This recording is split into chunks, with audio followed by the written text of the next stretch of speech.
Welcome to the In-House Ethicist, brought to you by the Chicago Booth Review. I'm Paul Rollert. In this show, I draw on the great books approach that the University of Chicago is famous for. My hope is to provide you new ways of thinking about the moral dilemmas we face in our work, at home, and beyond. This week's episode: Bring in the Craftsman. This is the most amazing sound, Warwick Jones says. I listen closely. There are footfalls, the rustle of fabric, and most importantly, the voices of craftsmen. Jones grins. You don't hear a machine, he says.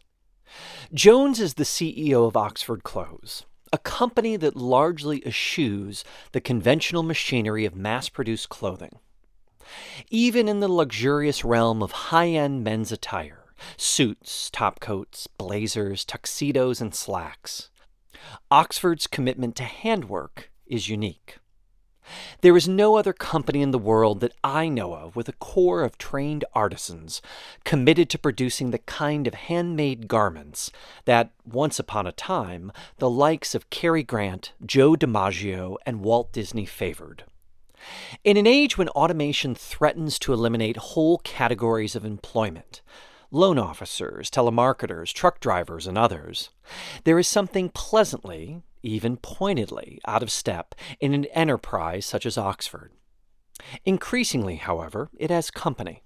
In the artisanal renaissance among hipster millennials, the mushrooming of farmers' markets, and the surprising success of Etsy, we find other craft-based, conscientious objectors to contemporary capitalism. Nowadays, craftsmanship is a viable alternative for a large segment of the public. In the past, handmade goods had been the reserve of the well-to-do, who could afford tasteful inefficiency. But with growing wealth and an expanding middle class, over the past 2 decades, we have seen the popularization of the craft credo, a concern for quality over quantity, the commitment to honoring the work of human hands, and a belief that less is more. These commitments stand at odds with the twin currents of industrialization, enhanced productivity, and increasing automation. For over a century, the artisans at Oxford Clothes have stubbornly resisted these forces, an achievement that holds lessons for the fate of craftsmanship in a world of wider affluence. For one accustomed to the ear-splitting impersonality of machine production, a visit to the factory floor at Oxford is a series of revelations. Trousers, for instance, can be a thing of wonder. Oxfords are based on a construction, patented by the company in 1936, wherein the pocketing and lining are assembled from 4 pieces of fabric, all hand-sewn. Also hand-sewn are the buttons, the buttonholes, the nickel-plated hook and eye, and even the hidden watch pocket. The last is an old-world amenity, a curiosity more than a convenience, and one which, unlike the cigarette pocket inside Oxford's jackets, hasn't fallen victim to an evolving sense of etiquette. You create, we make. This is the motto suggested by Stanley Murawa, Oxford's master tailor, for the company's obliging approach to its clientele. Still, most customers are content to trust Murawa's sartorial expertise when it comes to the choices that might be most becoming. Should a blazer be single or double-breasted? 2 buttons or 3? Double vent, center vent, or no vent? Peaked or notched lapel? And for that matter, what about the width? You can take a piece of flat steel and make a car, Jones observes, but you're stamping it out with a mold. Any mold that Oxford uses is unique, and the suit that takes shape around it requires 3 fittings of the client and an average of 8 weeks to assemble. We take a flat piece of fabric and make it 3-dimensional using our hands. That's it, Jones says. Only artists can do that. There are nearly 130 of them on the 45,000-foot factory floor, most of whom spend their days stitching garments by hand. And believe me, there are a lot of stitches. Jones counted nearly 5,000 hand stitches in a pair of suit pants he had made for himself in the fall, a number that rises to 14,240 when the jacket is included. This handwork amounts to 85% of the total stitching in a suit, with the final 15% done using machines involving only those seams, such as the one along the back of a jacket, that should be strong but not supple. Such hand stitching far exceeds that of comparably priced attire. For example, Jones reckons that suits from Ralph Lauren's elite Purple Label line feature only 20% handwork, an estimate a Ralph Lauren representative couldn't confirm. Why the disparity? It may be explained by a single statistic. Making a buttonhole by machine takes roughly 10 seconds. By hand, it's 28 minutes. The artisans at Oxford are part of a tradition of craftsmanship that precedes motorized looms and sewing machines by several hundred years. But the advent of industrial capitalism served to sacralize their art and instill it with a reactionary purpose. The social crusade inspired by these developments came to be known as the Arts and Crafts Movement, a campaign that once shared a home with Oxford clothes in the industrial outpost of Chicago. By the time Oxford was founded in 1916, the second X only entered the company's name in 1949 when it filed for a trademark.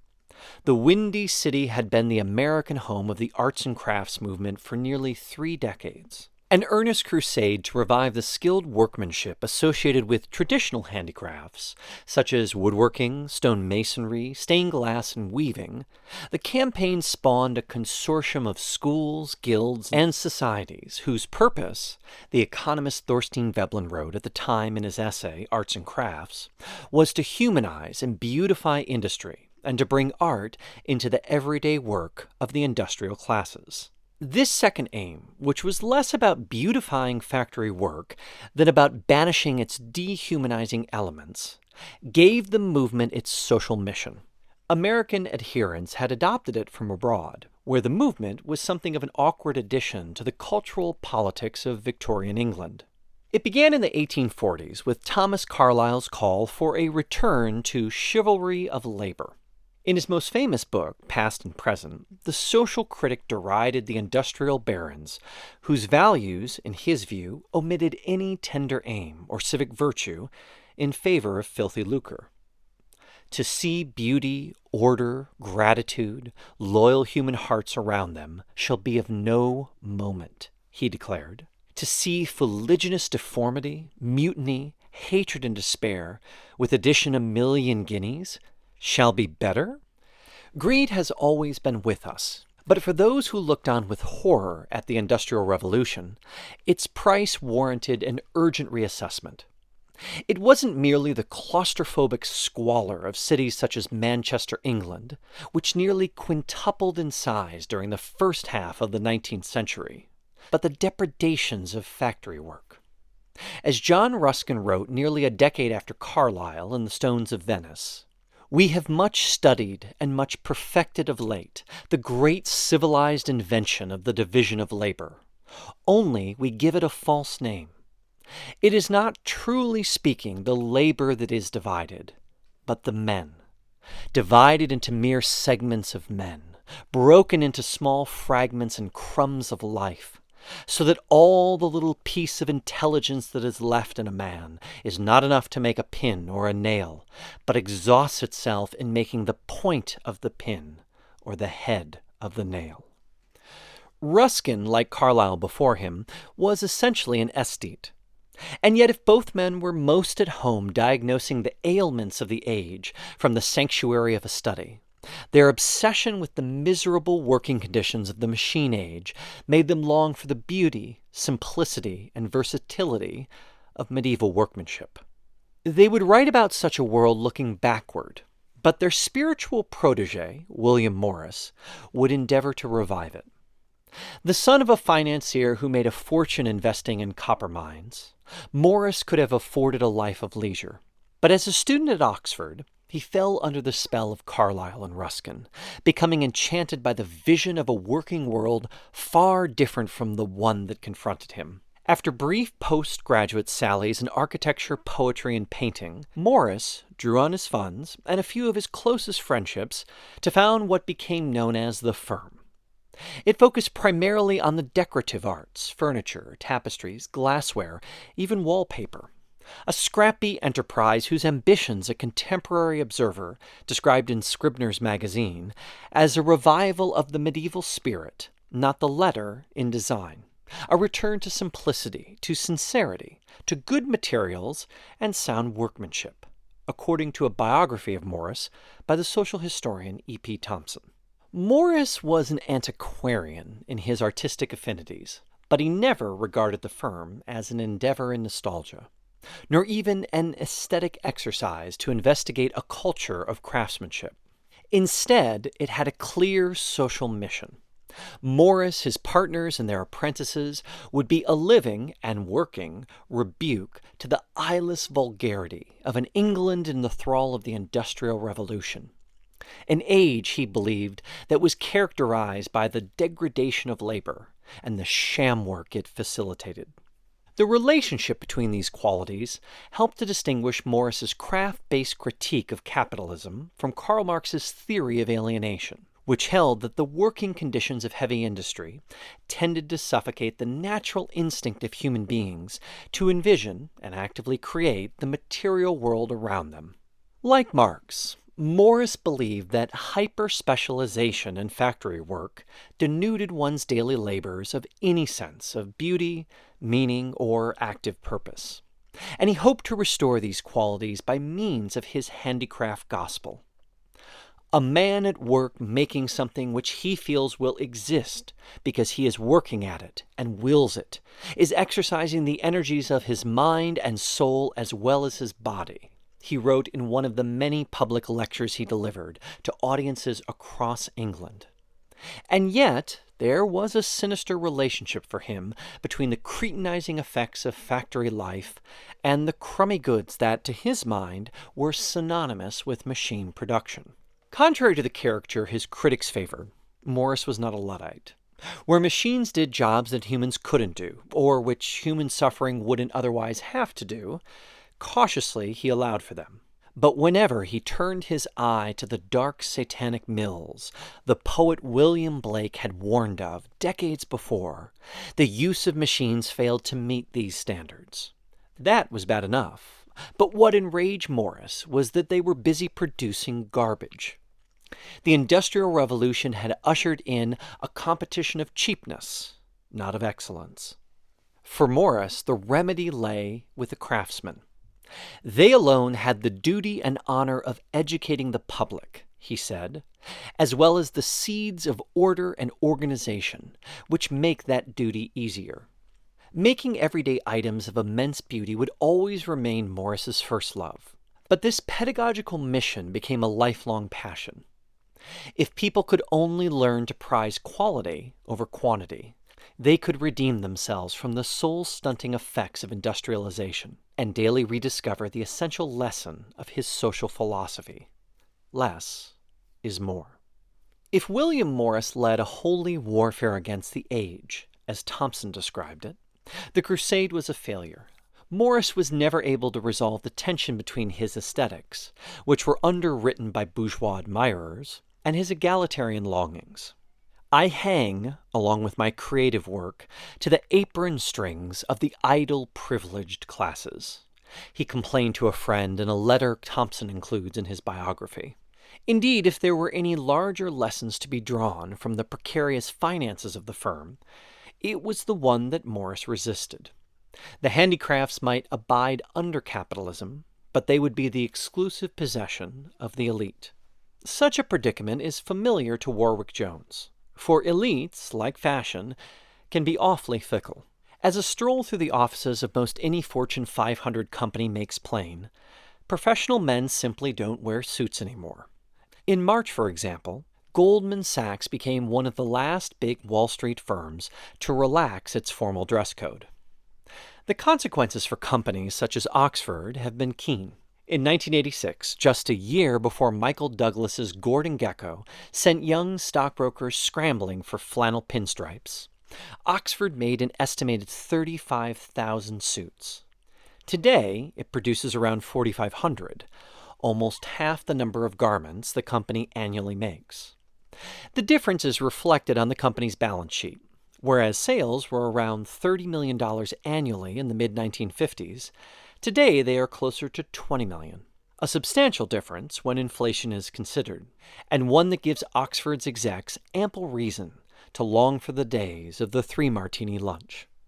The company has explored ways of goosing sales. They experimented with introducing new types of apparel, shirts, ties, shorts, and even tried to ride the tide of fashion, promoting suit styles that exchange the lissom silhouette of a Fred Astaire for the sutured impression of slim fit.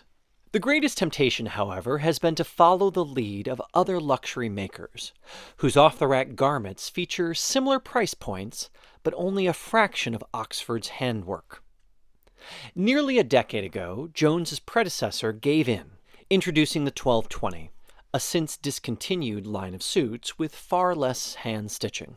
Jones doesn't regret the departure. It's easy to take out of the garment, he says, but doing so comes at a cost. It changes the DNA of Oxford. A commitment to handcrafted clothing is the essence of Oxford's brand, and central to its value proposition. But unless you're convinced that customers would abandon Oxford en masse at the introduction of machine-padded lapels, the company could probably make more by doing less. And yet, by doing less, it would be purchasing greater efficiency at the price of its legacy, a painstaking commitment to craftsmanship. Does that mean that Oxford clothes, or for that matter, any enterprise organized along craft principles, doesn't fit within the DNA of capitalism? Perhaps not as comfortably as an Oxford blazer. Craftsmen, such as Murawa, are not creatures of the marketplace. They may be able to work with one eye on the bottom line, but if you force them to focus on it exclusively, they lose sight of their creations. In the modern world, this has meant that craft goods have been viable for only the rarefied few who can afford a little less efficiency. This was certainly the case for Morris's clientele, as it has historically been for Oxford's. But from handmade goods to farm-to-table restaurants, the expanding wealth of the modern world has had the effect of making craft goods more readily available to a wider group of consumers.